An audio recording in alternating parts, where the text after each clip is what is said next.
Чет өлкөлүк жарандардын Кыргызстанга келишине тыюу салынат. Киргизилген чектөөнүн сырттан кайткан мекендештер менен жүк ташууларга тиешеси жок. Бул тууралуу вице-премьер-министр Алтынай Өмүрбекова билдирди. Анын айтымында коронавирустун жайылышын алдын алуу боюнча чектөө азырынча 1 айлык мөөнөткө белгиленип жатат. Республикалык штабтын сунушу өкмөттүн токтому менен бекитилмекчи.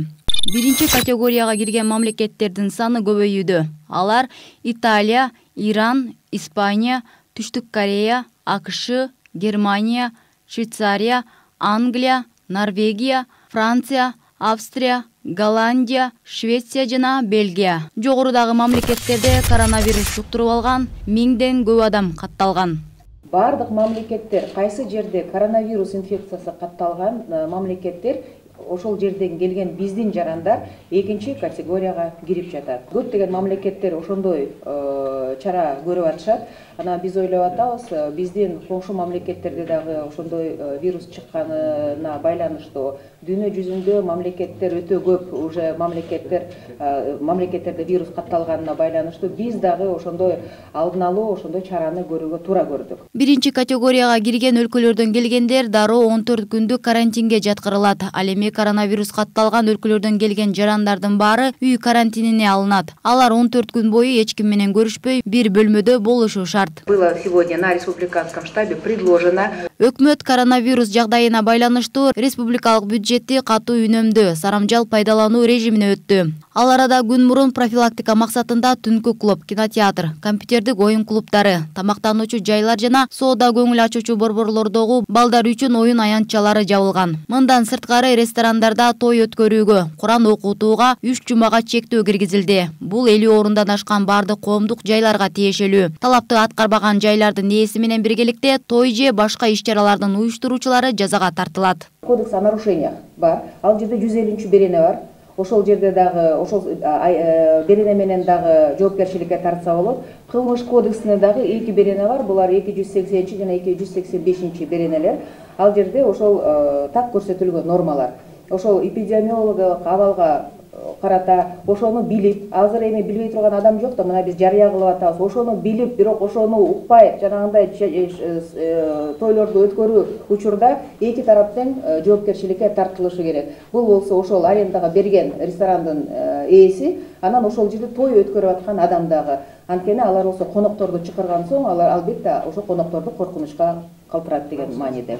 Ошондой эле Өмүрбекова коронавирус коркунучунан улам убактылуу жабылган ишканалардын ээлерине салык жана насыялык каникулда берүү каралып жатканын айтты. Ишкерлерге колдоо көрсөтүп, мындай жеңилдиктерди берүүнү өзгөчө кырдаал режимин жарыялаган Казакстандагы киргизген болчу. Казак тараптын режими ишке киргендигине байланыштуу Кыргыз темир жолу ишканасынын эл аралык каттамдагы жүргүнчү ташыган поездери убактылуу токтотулду. Өз кезегинде турмуш тиричиликке зарыл болгон оокаттар сатылган соода жайлар, дарыканалар, дүкөн менен базарлар жабылбайт. Кардарлар менен иштеген сатуучулар санитардык эрежелерди сактап, колдорун дезинфекциялап же мээлей кийиши зарыл. Соода борборлордун жетекчилери дагы элдер менен түшүндүрүү иштерин жүргүзүш керек. Ал жоопкерчилик аларда болуш керек. Анткени алар болсо ошондо чоң аянтчаларды берип атат, арендага эл иштеп атат. Демек алар дагы ошо элге түшүндүрүш керек. Биз ошону как памятка катары аларга беребиз, кандай шартта болуш керек деп.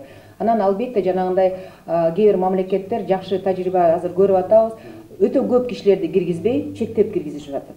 Кичинекей мисалы үчүн дүкөн болсо, бир заматта ал жерде 10 чакты киши киргенге тыюу салыш керек. Алар болсо эшикте күтүп, элдин арасында 1,5 метрден кем эмес дистанция болуш керек. Вот биз дагы ошондой сунуштарыбызды беребиз. Өлкөдөгү карантиндик кырдаалга карабай эл каттоо иштери токтотулбайт. Каттоо жүргүзгөн кызматкерлер санитардык нормаларды сактап, бет каптарды кийип жүрүшү зарыл. Шайлоо учурунда, агитация учурунда элдер топтолот. Вот биз өзүбүздүн сунуштарыбызды бул боюнча дагы беребиз. Анан уже борбордук шайлоо комиссиянын чечими кандай болот, аны биз болсо азыр комментарий бере албайбыз.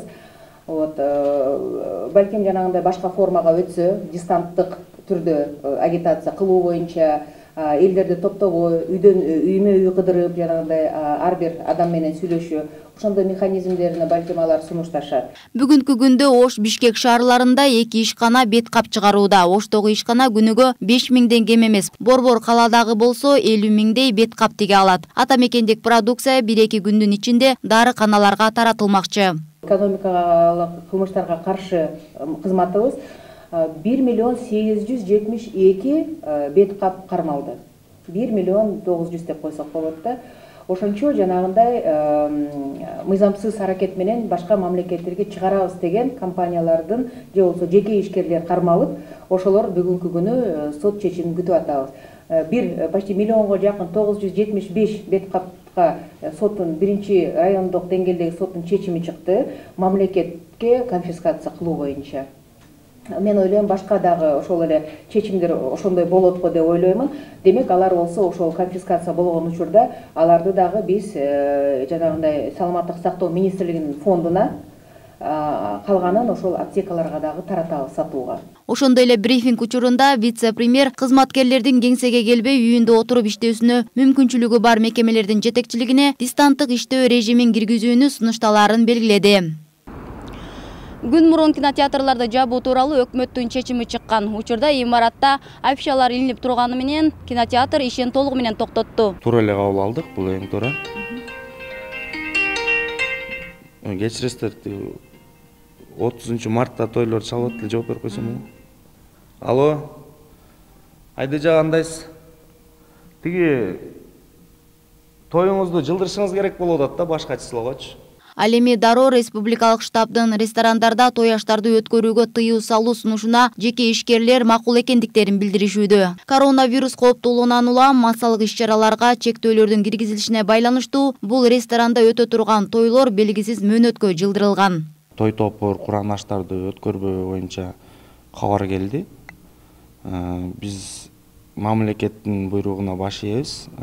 Алдыда мына 20-сында 25-ci, 27-ci, 28-ci, 30-cu martlarda toylor бар эле. Мен алардын баарына чалып, 8 апрелден кийин байкаштыралы жылдырыңыздар ушундай болду, конокторуңуздарга той болбой калды деп айтып коюңуздар деп биз суранып атабыз. Ошондой эле вице-премьер Өмүрбекова алдыдагы 3 жума коронавирустун алдын алууда маанилүү экенине токтолуп, андан ары кырдаал турукташат деген болжомол бар экенин айтты. Белгилей кетсек, өлкөдө абал туруктуу, COVID-19 илдети катталган жок. Учурда обсервацияда 321 адам бар. Бүткүл дүйнөлүк саламаттык сактоо уюмунун акыркы маалыматы боюнча жер шарындагы 167.511 кишиден коронавирус аныкталган. Мээрим Дүйшөналиева, Жантай Макенов, Пирамида.